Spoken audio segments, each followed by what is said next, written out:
안녕하십니까. 세무법인 청년들 최정만 세무사입니다.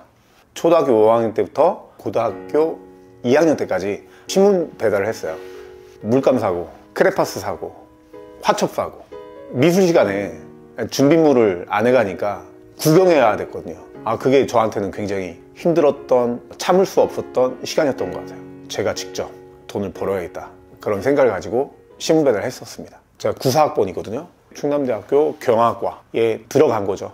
학생으로서의 어떤 삶으로 따지면 굉장히 성실한 타입은 아니었다고 말하고 싶습니다. 학점조차도 3점대는 꿈을 꿀 수도 없고 2점대입니다. 교수님이 아주 좋은 걸 가르쳐서 그걸 그대로 받아들여서 공부하고 이런 걸 되게 선천적으로 되게 싫어하는 것 같아요.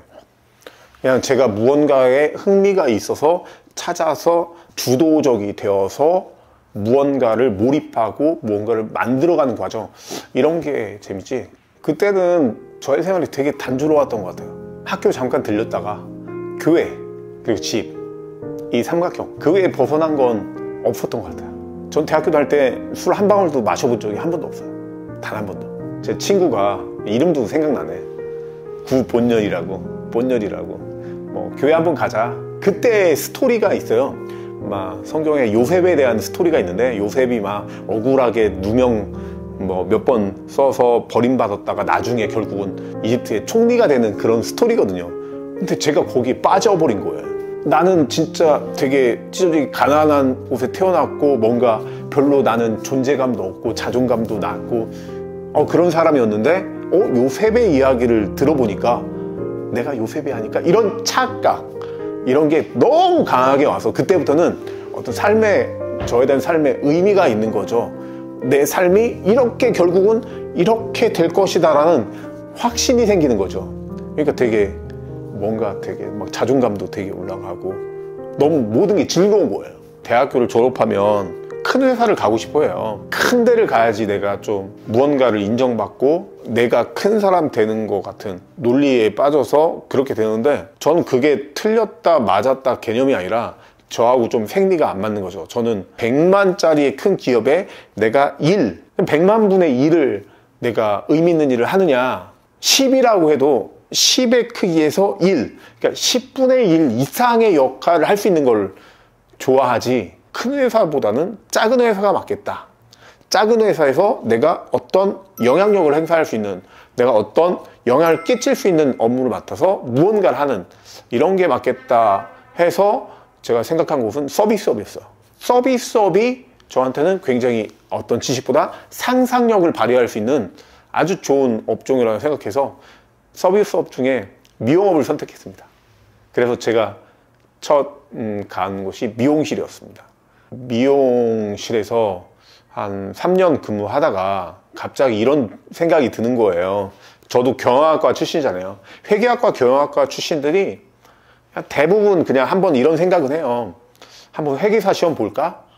세무사 시험 볼까? 이런 생각을 합니다. 그래서 많이 도전하죠. 회계사나 세무사 이런 전문 자격사들에 대한 공부는 그때 아니면 못하는, 그러니까 그때 30대 초중반인데 그때 공부하지 않으면 40 넘어서 50 넘어서 불가능한 건 아니지만 그때 다시 시작하기는 되게 힘든 거거든요.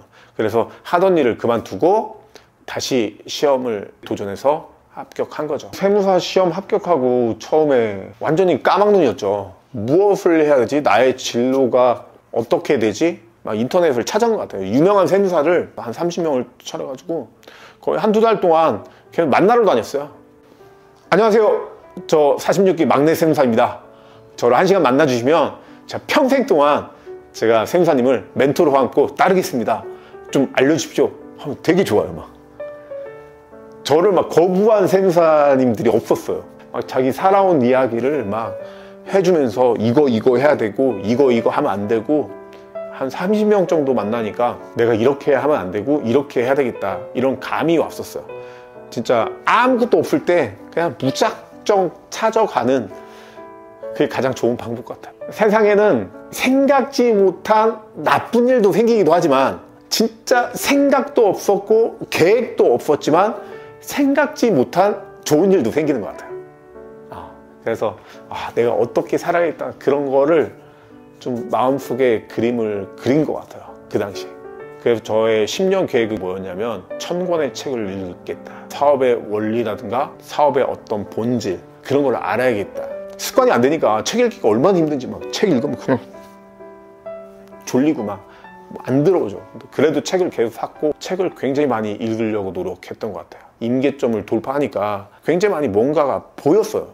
이렇게 해야 되겠다. 아이디어, 관점, 핵심, 원리, 그런 것들을 많이 배웠던 것 같습니다. 10년간 확실한 건 2000권의 책은 산 것 같아요.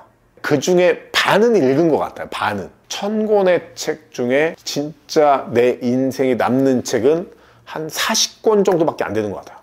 1000권의 책이 저를 만든 게 아니라 1000권의 책을 읽으면서 선별된 한 40권의 책이 저의 생각을 만들었고, 저의 가치관을 만들었고, 저의 체계를 만들고, 뭐 이런 거 같아요. 거래처를 홈택스에 수임동이 된 걸로 알 수 있는데 한 7,600개가 지금 등록이 돼 있더라고요. 그 중에 이제 기장 업체는 아마 한 3,000개는 좀 안 될 것 같고, 나머지가 신고대리 업체죠. 다른 세무법인과 다르게 이것을 하나의 통합된 시스템으로 관리하는 그 관리 ERP가 있어요. 자체 개발한.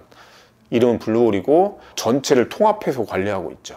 최근에 한 10개 정도의 고객이 우리가 받는 기장료에 비해서는 너무 과한 거를 요구하는 거예요. 10만 원을 받고 월 30만 원치 일해 줄 수는 없거든요. 이건 사업 자체가 되지를 않기 때문에, 존재할 수 없기 때문에. 저희가 죄송하지만 다른 곳에 가시면 좋을 것 같습니다 하고 좀 이쪽으로 해지하려고 했는데, 그 10개 고객이 다 감사하게도 아무도 안 나가겠다고, 그냥 올려도 좋으니까 계속 해주셨으면 좋겠다고, 고객으로부터 이런 소리를 들을 수 있었으면 좋겠어요.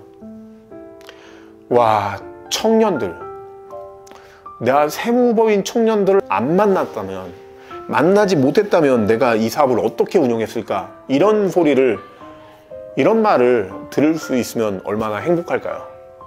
그런 흔적을 많이 남겼으면 좋겠고요.